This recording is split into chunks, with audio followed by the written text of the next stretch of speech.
무너진 가정의 위기 무엇으로 극복하느냐, 무엇으로 회복하고 세울 수 있는가. 예. 건강하고 복된 가정 어떻게 세울까? 건강하고 복된 가정, 긍정적으로 말하면 그렇습니다. 지금 5월달 가정의 달 맞이해서 사람들은 가정을 굉장히 걱정하고 있죠. 오늘 우리의 위기는, 우리의 문제는 핵 문제가 아니고 가정의 위기입니다. 가정의 위기. 가정이 지금 해체되고 있고, 가정이 몰락하고 있고, 붕괴되고 있어요. 이 포스트 모더니즘의 특징이 해체. 가정도 해체되고, 학교의 교실도 수업도 해체되고, 참 해체입니다. 다 각기 뿔뿔이. 가족이라는 공동체, 교회라는 어떤 구성단체, 이게 없어요. 참나 막 뿔뿔이 해체 모여. 이게 지금, 이게 무슨 이야기예요? 언젠가 어떤 사람과 잠깐 대화했는데 그분이 이런 말을 했어요, 저한테. 나는요, 우리 아들이 결혼해가지고 그들이 이혼만 안 해줘도 감사하다. 가정이 깨지니까, 지금 가정이 깨지는 게 이게 다반사가 돼 있으니까 일반 보편적인 일이 돼 있어요. 그래서 자기 자녀들이 그냥 이혼 안 해주고 그냥 가정을 그냥 유지해주고 결혼 생활을 계속 해주는 그것만으로 감사하다는 거예요. 지금 이런 시대가 된 거예요. 다른 건 아예 요구할 것도 없고, 그냥 부부가 돼서 결혼해서 그냥 살아주는 것만 해도, 이혼만 안 해줘도 자녀들이 상처를 안 받으니까. 이혼이라는 게 엄청나게 문제가 큽니다.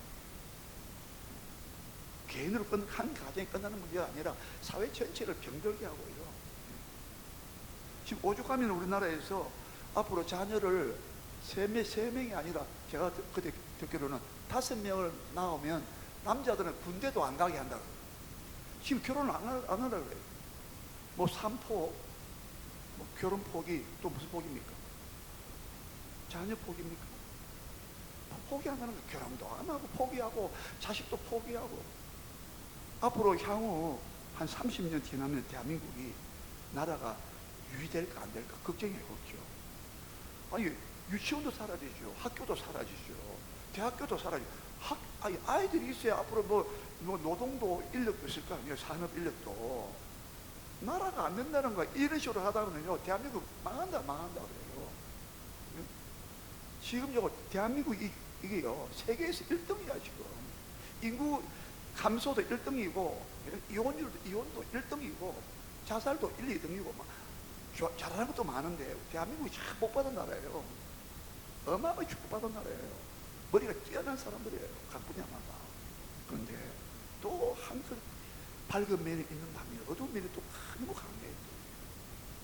그래서 오늘 모든 문제의 그 근원지가 어디냐, 진원지가 어디냐, 바로 가정이에요.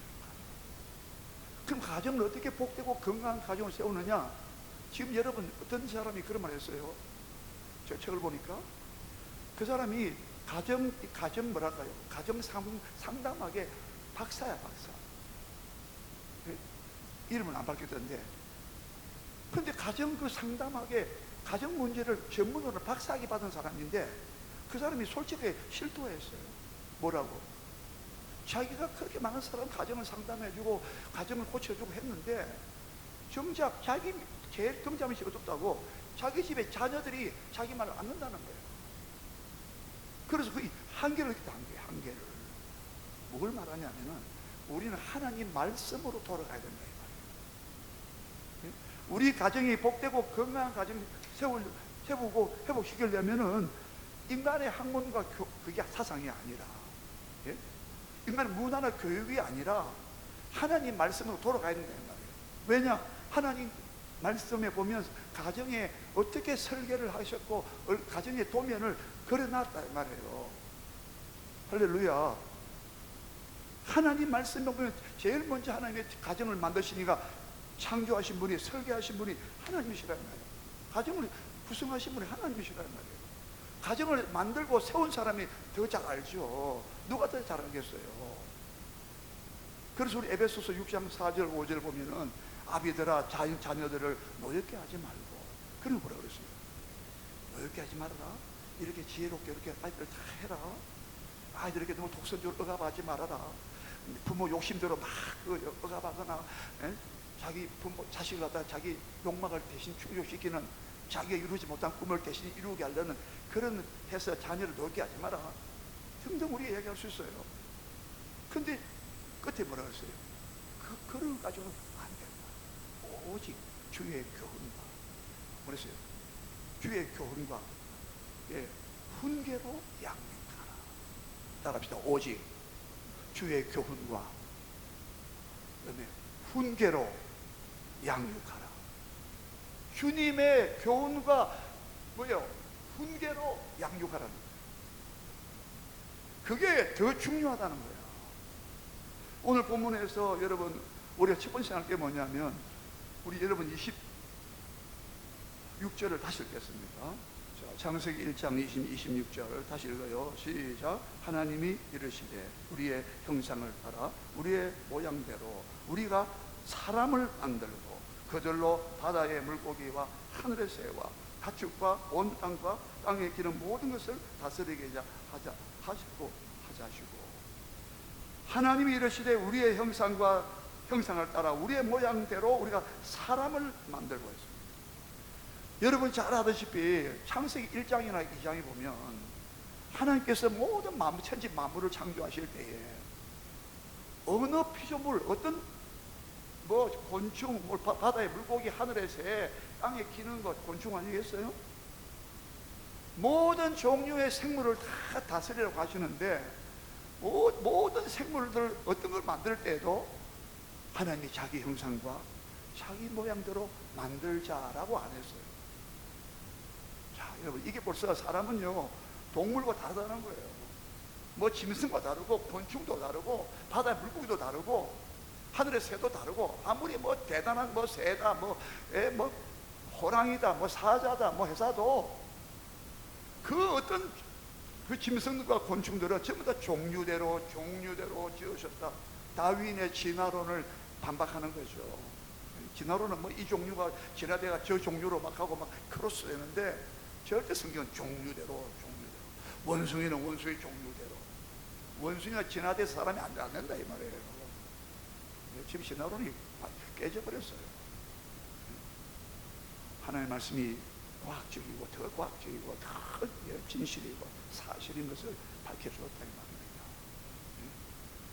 어떤 여러분 생물에게도 우리의 모양을 따라 우리의 형상을 따라 우리 모양대로 사람을 만들자 이렇게 안 했어요. 물고기 만들 때 우리의 모양대로 우리 형상을 따라 물고기를 만들자 그렇게 안 했다는 거예요. 유독 사람만이, 우리 인간만이 하나님의 형상과 하나님의 모양대로 사람을 만들자라고 했어요. 이걸 얼마나 강조하시는 보겠습니다. 27절입니다. 27절은 특별히 남자와 여자를 이 창조로 나왔기 때문에 더 중요한 말씀이에요. 27절 시작. 하나님이 자기 형상 곧 하나님의 형상대로 사람을 창조하시되 뭐요? 남자와 여자를 창조하시고. 이게 중요한 거예요.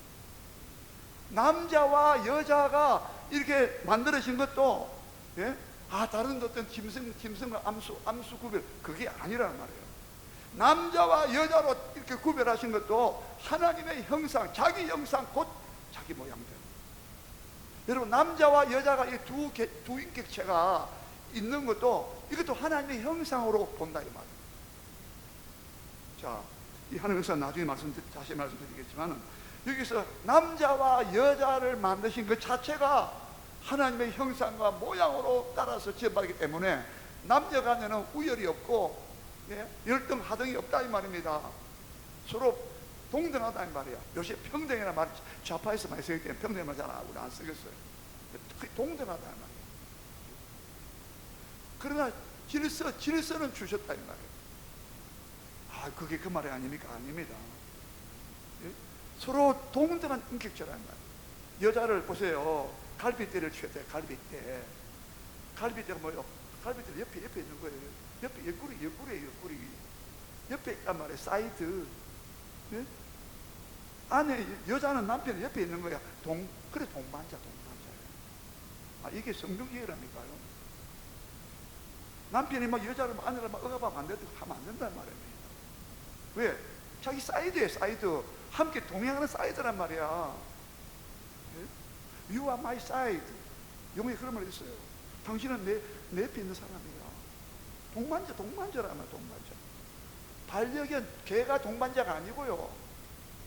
요즘 이 사람이 타락돼가지고 그 타락한 형상이에요. 정상이에요. 아니, 동물을 사랑하되 반려견 하면 안 되죠. 그게 반려견이에요. 반려견. 무슨 반려견이에요? 반려견. 비성경적이에요. 타락한 정상이에요. 문화예요. 막 애기처럼 막 안고 다니고 애기처럼 안고 다니고 유모차도 그거야. 이러면 시간 너무 있어. 여러분, 하나님이 자기 형상, 하나님의 형상을 보세요. 자기 형상, 특히 자기란 말, 이 말에도 의미가 있어요.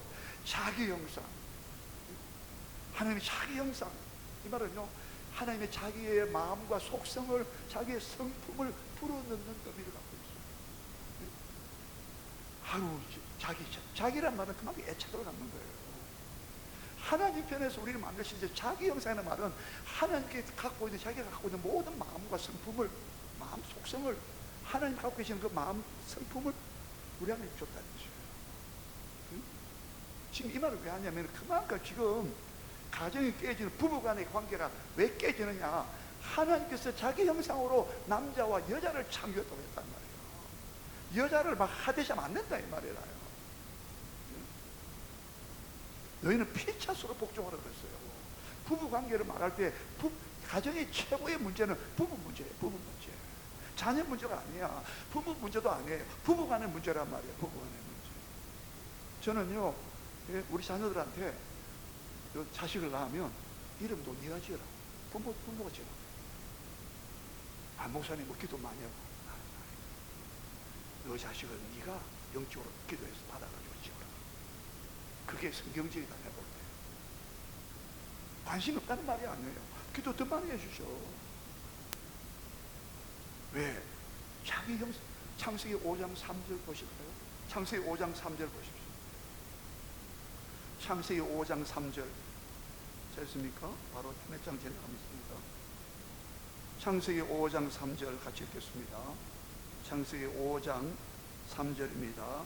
시작. 아담은 130세에 자기의 모양 곧 자기의 형상과 같은 아들을 낳아 이름을 셋이라 하였고, 아담이 130세에 자기 모양 곧 자기의 형상과 같은 아들을 낳아 이름을 셋이라 했다고요. 아담이 지어줬다니까요. 아담이 이렇게 말했습니까? 하나님 이름 좀 지어주세요 이렇게 안 했어요. 아담이 지었다니까. 부모이기 때문에. 왜? 부모가 자기 형상과 자기 모양대로 낳은 아들이에요. 여러분, 육체적으로 신체적으로도요 자식이 닮게 되어 있어요. 주로 딸들은 아빠 많이 닮고 외형꼴 못해요. 아들은 엄마를 많이 닮더라고요. 이 크로스예요.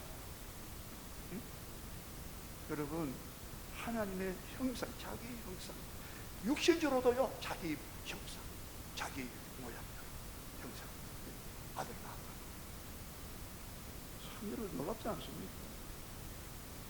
그러므로 우리가 하나님께서 우리를 지을 때에 하나님이 자기 형상보다 자기 모양으로 지었다는 이 말은 우리가 하나님의 자녀가 됐다는 것을 암시하고 이해됩니까?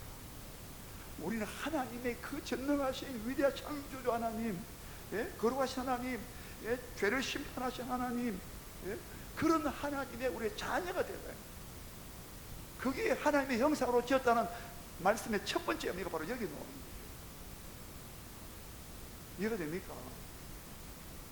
다시 돌아왔어요. 1장 다시 돌아오십시오.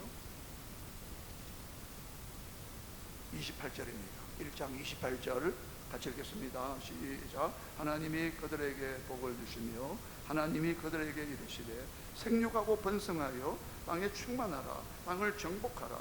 바다의 물고기와 하늘의 새와 땅이 움직이는 모든 생물을 다스리라 하시니라. 그들에게 복을 주셨어요. 하나님의 형상과 모양으로 지음받은 인간은, 하나님의 자녀가 된 그들에게는 복을 주신다 했죠. 이 복이란 말은요, 이 바라크, 이 바라크란 말인데 굉장히 여러분 기억하셔야 돼요. 바라크란 말은요, 찬송하다, 무릎을 꿇다, 엎드린다, 인정한다, 좋게 말한다, 예? 예, 그런 뜻입니다. 이 바라크라는 단어가 무릎을 꿇, 하나님께 무릎을 꿇게 하신다, 이런 영적인 복을 받아야 된다. 하나님을 찬양한다, 감사한다, 하나님을 인정한다, 그게 이 바라크가 뜻이에요. 복을 줬다고요. 우리 이런 복을 받아야 되는 거예요. 이런 축복을 받아야 된다 이 말입니다. 이런 복을 주시면서, 그리고 이 바라크란 말은 또 살려낸다, 생명을 불어넣는다, 생명력을 불어넣는다 뜻이에요. 그러니까 생육하고 번성하고 땅에 충만하고 땅을 정복하고 모든 생물을 다스리라는 거예요. 결정적인 말씀이 다스린다는 뜻이에요. 여러분, 우리는요, 엄청난 하나님으로부터 권세와 지혜를 받아서 위임받고 총명을 받고, 예? 다스릴 수 있는 힘과 에너지와 판단력과 그 지식과 그걸 다 받았다, 부여받았단 말이에요. 어마어마한 축복도 받은 거죠. 모든 생물을 다스리라는 거예요. 여러분, 하나님의 형상이 뭐냐? 왕같은 제사장이에요. 베드로전서 2장 9절에 오직 너희를 택하신 족속이여 왕같은 제사장들이요, 거룩한 나라요, 그의 소유된 백성이랬잖아요. 지금 여러분 가정이 왜 깨지느냐? 부부간에 상대방을 볼 때 하나님의 형상으로 보라는 말입니다. 지금 그 말 나누고, 다른 말로 요즘식으로 말하자면, 현대용어로 말하자면 건강한 자아상을 가지라는 거예요. 부정적인 자아상을 가지, 상대방을 볼 때도 건강한 상대방의 자아상을 인정해 주란 말입니다. 저 사람은 지식도 모자라고 외모도 부족하고 뭐 사회적인 어떤 것도 부족하고 뭐 다 부족한데, 그런 거 다 무시해도 괜찮아요. 성경은 뭘 말하느냐? 하나님의 형상으로, 하나님의 모양으로 창조 지음받았다는 거예요. 존귀한 하나님의 자녀란 말입니다. 비록 그 사람이 뭐 소경이고 긴 머리가 나고 한다 할지라도, 극단적인 비유로 말하자면 할지라도, 그 존재 자체가, 그 실존 자체가, 그의 인생 자체가 하나님의 창조된 창조물이란 말이야. 하나님의 고귀한 형상을 따라서 지음받은 하나님의 글자품이란 말이에요. 글자품. 여러분, 작품이란 말을 우리가 많이 쓰잖아요. 작품. 에베소서 2장 10절에 뭐라 그랬어요? 에베소서 2장 10절에 한번 같이 따라합시다. 너희는 그가 만드신 바라, 그가 하나님이 만드신 바라. 그때 만들었다면 이 포에마, 영어로 포임, 시야, 시. 한 편의 시를 쓰면요, 한 편의 시를 쓰기 위해서는요, 대단한 이 상상력과 감수성과 문학적 예술 감각이 있어야 돼요. 통찰력이 있어요. 시를 아무나 쓰는 게 아니에요. 그 사물의 본질을 깨뜨려 봐야 되는 거예요. 그 시가요, 시 한 편에 녹기 위해서는 얼마나 각고의 노력이 필요한 거예요. 고민하면서. 여러분, 물론 대단한 사람들의 시가 직접 오겠죠. 그런데요, 그 단계까지 가기는 대단하며, 그 단계까지 갔어도 또 시를 쓰려면 그런 어마어마한 수고와 노력입니다. 이 말을 왜 하냐면, 한 편의 작품도, 한 편의 미술관에 걸려있는 그 도장을, 낙관을 찍어서 예술품을 탁 걸어 놨잖아요. 예술품도 그 작품이 대단한데, 크게 좋게 비교할 수 없는 것이 여러분과 저란 말입니다. 하나님의 형상으로 지음받은 하나님의 자녀란 말이에요. 거기다가 모든 생물을 다스릴 수 있는 모든 지혜와 총명을 다 줬다고요. 물론 죄로 말미암아, 마귀의 역사로 말미암아 이것이 파괴되고 깨뜨려졌지만 그래도 남아있다. 나중에 설명드릴게요. 모든 것을 다스리는 우리, 여러분 상대방 바라보시면서 당신은 다스리는 하나님의 권세 가진 사람이에요. 왕같은 제사장이에요. 제사장은 하나님의 예배하는 사람이에요. 하나님 섬기는 사람이에요. 다른 사람을 주께로 인도하는 사람은 제사장이에요. 두 가지 기능. 크게는 왕이 뭐예요? 다스립니다. 여러분이 여러분 물질도 다스리고, 돈도 다스리고요, 질병도 다스리고, 할렐루야. 염려 걱정도 다스려요. 다스려. 그게 막 저렇게 막 전쟁 걱정하지 말고. 그런 왕같은 제사장이 아니라니까. 아니 천하 모든 만물을 다스려는데, 다스리는 권세를 줬는데 왜 권세를 왜 뺏겼어요? 그게 마귀의 역사란 말이에요. 그게 죄악의 역사란 말입니다. 우리가 원래 가지고 있는 고귀한 신분과 위치와 능력과 기능이 책임이 얼마나 대단한데, 하나님께서 자기의 모든 속성과 성품과 모든 것을 다 쏟아 부어준 최고의 걸작품인데, 창조의 왕관, 꽃이야 꽃, 표현하자면. 그런데 우리가 왜 그런 고귀한 것을 다 잃어버렸습니까? 여러분, 오늘부터 나는 왕같은 제사장이라고 선포하시면서, 나는 이 모든 걸 다스린다. 나 다스린다. 질병도 다스리고, 질병도 예수님 이름으로 물러가라고 다스리고, 부정적인 생각 들어올 때마다 안 된다고 하는 그런 생각 들어올 때마다 악한 생각 내쫓아. 그렇게 되시기 바랍니다. 다스린다. 이게요, 하나님의 형상 시험받은 이게 또 내용입니다. 하나님의 자녀가 되는 것, 생육하고 번성하고 땅에 충만한 것, 생명이 왕성한 것, 이게 하나님의 형상대로 지음받은 내용이에요. 내용. 하나님의 형상과 모양이 뭐냐 이 말입니다. 또 모든 걸 다스린다는 거예요. 그러나 더 중요한 게 있어요. 그게 뭘까요? 따라합시다. 하나님을 경배하고 찬양하고 하나님과 교제하는 것, 예배드리고 하나님과 교통하는 것, 그게 최고의 하나님의 형상으로 복받은 내용이에요. 내용. 어마어마한 복 받았는데요. 특권 중에 특권을 받은 거예요. 어떤 소나 돼지가 하나님을 찬양합니까?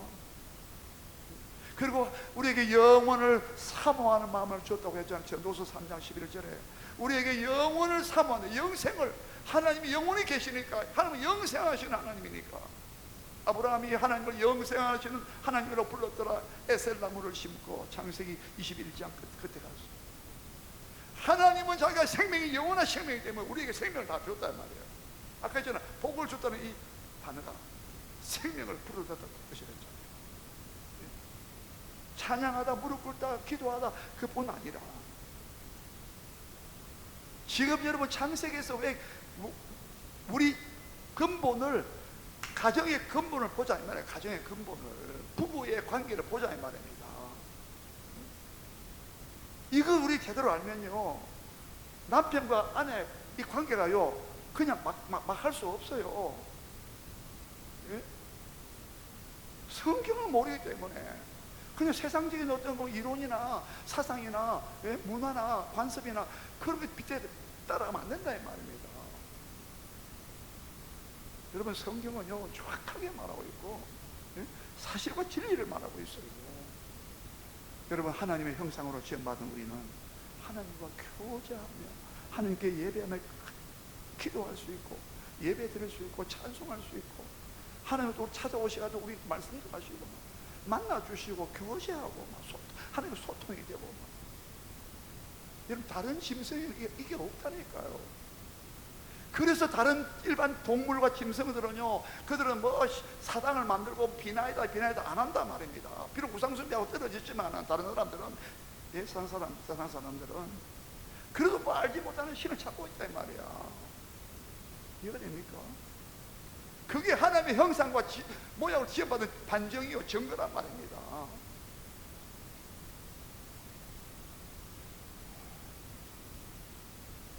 우리 창세기, 우리 9장 6절 보시겠습니다. 창세기 9장 6절.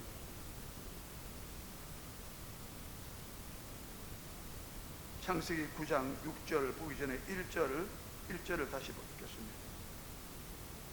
창세기 9장 1절을 읽고 6절로 가겠습니다. 시작. 하나님이 노아와 그 아들들에게 복을 주시며 그들에게 이르시되 생육하고 번성하여 땅에 충만하라. 자, 6절 갑니다. 다른 사람의 피를 흘리면 그 사람의 피도 흘릴 것이니 이는 하나님이 자기 형상대로 사람을 지으셨습니다. 지금 여러분 창세기 9장 6절에서도 다른 살인죄가 일어나면, 다른 사람의 피를 흘리면 그 사람도 피를 흘려야 된다. 즉 그 사람도 죽여라는 뜻이에요. 사형 집행하라는 뜻입니다. 왜요? 네가 죽인 그 사람은 하나님의 자기 형상대로 지었기 때문이다. 자, 보세요. 이 말씀이 왜 중요한지 아시겠습니까? 지금 창세기 6장, 7장, 8장, 10장은 노아 홍수 심판이에요. 노아 홍수 심판받았다고 죄가 관영하여 꽉 차가지고, 그때 사람들의 마음에 생각하는 모든 계획이 항상 악할 그림을 보시고, 그래서 물로 심판은 다 썰어버리겠다. 지금 홍수 심판했습니다. 그런데도 사람들이 노아를 통해서 생육 번성을 했어요. 노아 가족이 다 구원받았잖아요. 8명이. 그런데 하나님 뭐라 합니까? 아직도 8장 21절 보면요, 창세기 보면 노아 홍수 심판 받고 난 이후도 사람들은 아직도 변화되지 않고 여전히 죄악된 삶을 살고 있어요. 그래서 거기도 보면은 홍수 심판 끝난 다음에도 사람들의 삶의 모습은, 생각이나 보면 여전히 생각이 악하다라고 나와 있어요. 악하다는 말이, 이 말이 남을 비방하고 남을 깔아뭉개고 자기 이기심 충만하고 막, 예? 그것도 악하죠. 근데 하나님을 인정하지 않고 그게 더 악한 거예요. 하나님께 감사하지 않고 하나님을 창조주로 인정하지 않고 찬양하지 않고 예배 안 드리고, 이 자체가 악한 중에 악이라는 말이에요. 예? 그런데 이상하죠. 그런 악한 자들인데 사람 하나 죽여도 나쁠 게 있겠어요? 하나님의 자기 형상대로 지음받게 돼요. 지금도 여전히 죄인이지만 하나님은 뭐라 말씀하시냐? 그 사람을 죽이면 안 된다. 왜? 살인죄 지면 안 돼. 그 사람은 하나님의 내 형상으로 지음받기 때문이다 라고 말씀하고 있다는 겁니다. 비록 범죄하고 허물 있고 부족해도 아직도 하나님의 형상이 남아있다 이 말입니다. 이해가 되십니까? 그렇기 때문에 우리는 절대로 좀 부족하고 못나고, 예, 좀 부족해도 뭐 능력이 좀 모자라도 절대 우리는 비판하고 정죄하고 하면 안 된다 이 말입니다. 왜? 하나님의 자기 형상대로 지어주기 때문에. 요한일서 3장 15절 기억하시죠? 형제를 미워하는 자는 남편과 아내를 미워하는 자는, 자식을 미워하는 자는, 자식이 부모를 미워하는 자는 살인하는 자. 여러분, 우리가 미움 갖고 있으면 그 자체를 하나님은 살인하는 자라고 말했습니다. 예수님께서 마태복음 우리 5장 22절에서 이미 보았습니다. 너희는 살인하는 자라다가, 예? 그랬습니까? 예. 그런데 예수님은 라가라고, 바보 멍청이라고, 미련한 자라고 하는, 라가, 바보 멍청한 놈, 미련한 자, 라가로 한 자는 공에 잡히고 미련한 자라고 한 사람 지옥불에 간다고 했어요. 너희는 사람을 살인해야만이 살인하다고 생각하느냐? 아니야. 다른 사람 보고 너 미련한 자라, 너 바보 같네, 아이고 뭐 같네, 그렇게 말한 자체가 벌써 너는 미련한 자라고 지옥불에 들어간다고 했어요. 그게 살인죄예요, 살인죄. 이건 하나님을 모욕했다 이 말입니다. 여러분, 우리가 형제나 자매나 남편 아내를 우리가 비판 정죄하면요, 하나님을 모욕했다. 그를 지으신 창조주를 모독했다는 거예요. 이해가 됩니까? 신약성경 야고보서 3장 9절 이미 우리가 봤습니다. 야고보서 3장 9절에도 뭐라고 했어요? 너희가 이것으로 우리 혀다 이 혀로 주 아버지를 찬송하고 막 하는 주 아버지를 찬송하고, 이것으로 이 혀를 가지고 또 그랬어요. 하나님의 형상으로 지음받은 사람을, 지으심받은 사람을 저주하는 저주. 여러분, 하나님의 형상대로 시험받은 사람은 저주하면 안 된다 이 말입니다.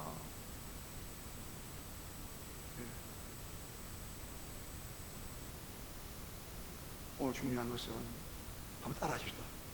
건강한 자아상, 그게 뭡니까? 하나님의 형상대로 시험받은 것이에요. 여러분, 상대방을 볼 때마다, 남편을 볼 때, 아내를 볼 때, 자식을 볼 때마다 저는 하나님의 자녀예요. 성품을 가지고 태어났고, 하나님의 성품이 뭐예요? 하나님의 형상이 뭡니까? 하나님의 모양이 뭡니까?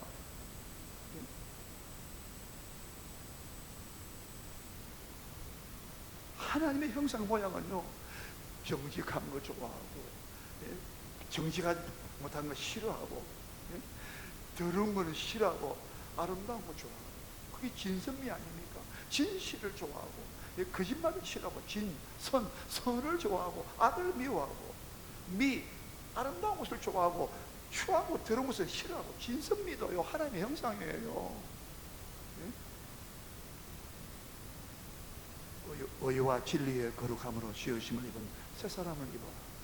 한번 따라합시다. 의와 불의를 버리고 의와 진리의 거룩함으로 지으심을 받은 새 사람을 입어라.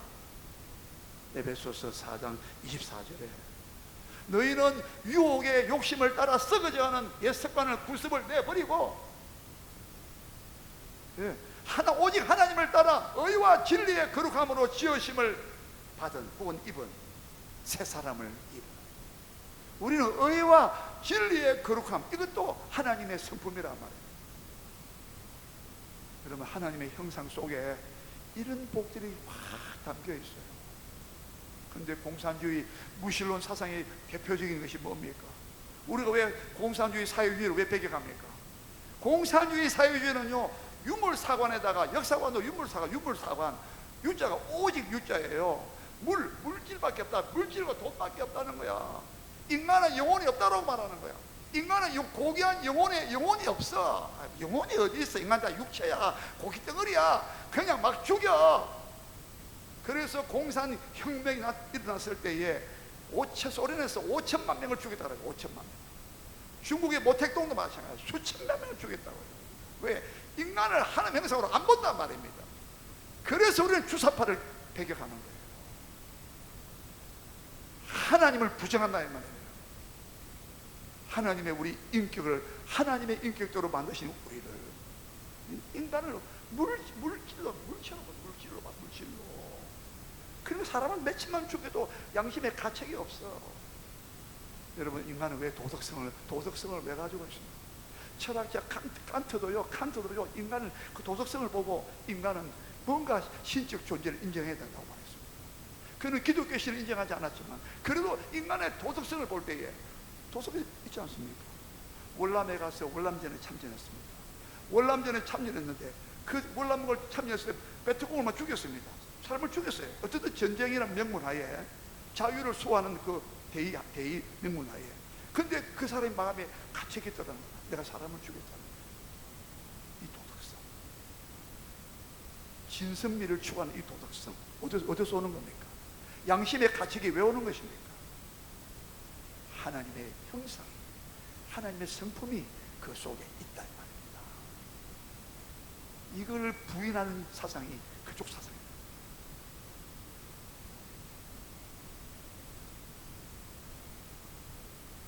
여러분, 오늘 설교가 긴 말할 거 없습니다. 우리의 자아상은 하나님의 형상이라 모양이야. 오늘 이만 알아도, 이만 깨달아도 여러분 다른 말 할 필요 없어요.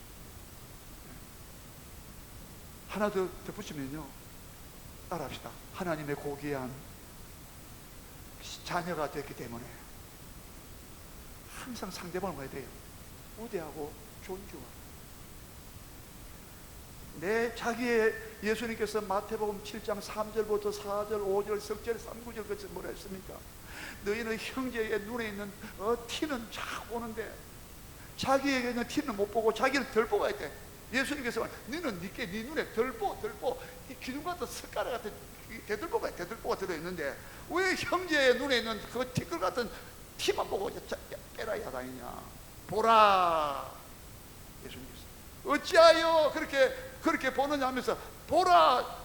마태복음 7장 4절에 보라, 이 말은 강한 주의를 이끄는 말이에요. 보라. 내 눈 속에 들보가 있는 것을 먼저 보라는 거야. 그 다음에 형제의 티끌을 눈에서 티끌을 빼라고 말하라는 거예요. 여러분, 우리는요 상대방의 허물을, 여러분 보세요. 이 창세기, 여러분 우리 1장 보았죠? 창세기 3장에 딱 가면요 어떻게 돼요? 3장에 가면 뭐가 어떻습니까? 선악, 마귀 뱀의 말을 듣고 선악과 먹고 난 다음에 그들이 눈이 밝아졌어요. 어떻게 눈이 밝아졌어요? 상대방의 약점과 허물을 캐는 데 도사가 됐다고요.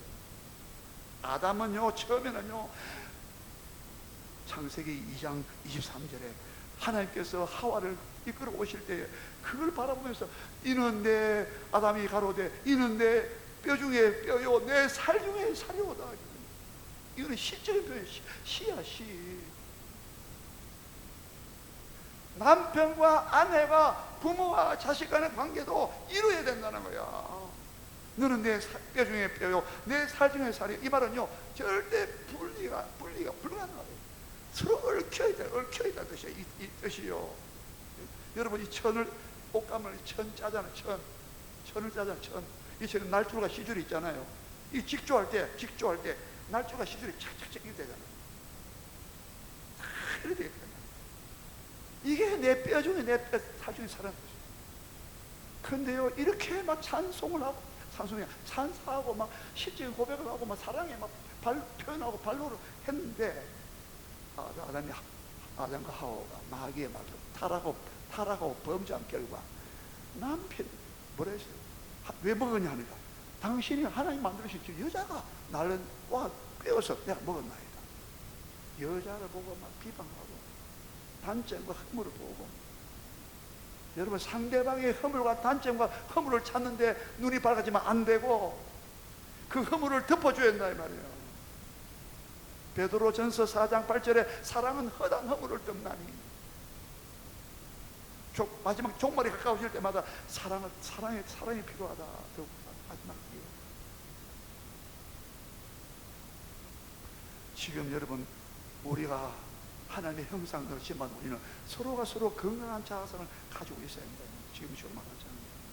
성경대로만 하나님의 존귀한 형상과 모양, 성품을 가지고 있다 이 말이에요. 어마어마한 권세를 가지고 받았다 이 말이에요. 이해가 되십니까?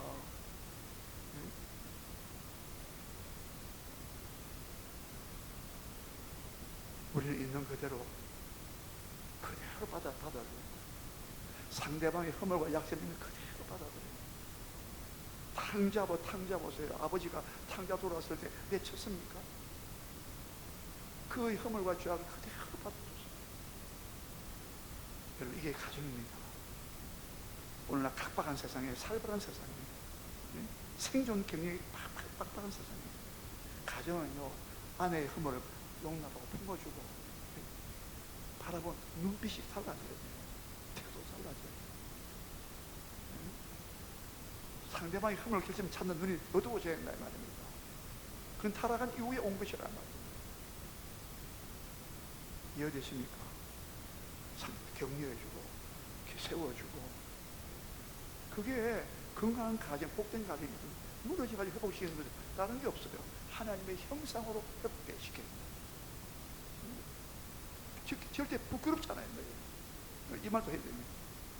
아담과 하와가 하나님의 영광이 서려 있었다. 기운이 서려있다잖아요. 하나님의 영광이 서려있을 때는 벌거벗어서나 부끄러워하지 않았어요. 그런데 창세기 3장 7절에 가서 창세기 3장 2장 25절 2장 끝에 25절인데 거기서는 서로 벌거벗어서는 부끄러워하지 않았어요. 수치감이 없었다는 거예요. 서로 비판하고 정죄감이 없었다는 거예요. 근데 3장 7절에서 선악과 먹은 이후에는 거기서 숨어 두려워하고 숨었다. 하나님의 영광이 있잖아. 민낯이 보여졌다 이 말이에요. 여러분 이것이 뭐냐면 하나님의 영광이 우리 형상으로 지어받은 이 말씀은 하나님의 영광이 가득했다고 돼요. 영광과 형상은 고린도후서 3장 마지막 18절에서 두 가지가 연결되어 있음을 보여주고 있어요. 하나님의 형상으로 지음받았다는 것은 하나님의 영광으로 가득 차 있었다 이 말이에요. 그래서 상대방이 허물이 안 보이는 거예요. 왜? 하나님의 영광이 그들의 허물을 가리우셨다는 거예요. 근데 죄를 지으니까 하나님의 영광이 떠나버려요. 그리고 그 사람의 단점 보이고 그 사람이 잘못한 게 보이고 수치가 됩니다. 여러분, 우리 가정은요 절대 수치나 실수나 부족한 것 있어도 그걸 용납해주고 인정해주고 그럴 수 있다. 얼마든지 그럴 수 있다. 왜? 우린 타락한 죄악의 본성이 죄성이 아직 남아있기 때문에 복음으로 회복되고 하나님의 은혜가 임하고 성령이 임하고 말씀이 임하고 변화되면 새로운 피조물이 되고 변화되면 얼마든지 하나님께서 너를 변화시킬 수 있다. 너를 통하여 하나님의 큰 일을 행하실 수 있다. 예? 부끄러움을 주지 않도록, 수치감을 안겨주지 않도록. 창세기의 가정은요 수치가 벌거벗으나 부끄럽지 않다. 이 말은 수치나 실수나 그런 것을 참 너무를 하나님의 영광을 다 덮어줬다는 거죠. 신약적으로 말하면 예수님의 십자가의 죽으심으로 하나님의 우리를 구원하시는 그 십자가의 영광이, 구원의 영광이 우리에 임했기 때문에 우리의 모든 허물을 하나님의 영광으로 다 덮어줘야 된다 이 말입니다. 수치를 다 덮어주라 이 말입니다. 수치를. 노아의 세 아들 보세요. 그 셈과 함과 야벳 아닙니까? 근데 셈 말고 누구예요? 함이 어떻게 했어요? 아버지 노아가 술을 먹고 포도주 먹고 옷을 벗고 누워 자고 있어요. 근데 다른 두 아들은 아버지의 수치를 가려주려고 이렇게 뒷걸음쳐서 덮어줬단 말이에요. 근데 함이라는 그 아들이, 둘째 아들이 셈, 함, 야벳이 아버지가 막 술 먹고 지금 막 옷 벗고 자고 있다가 막 떠벌리고 그 함이 저주를 받고. 사랑은 허다한 허물을 덮어준다. 여러분, 우리 가정이 이런 복된 가정 되시기를 주의 이름으로 축원합니다. 우리 다 같이 주여 이름을 삼창하고 기도하겠습니다. 주여.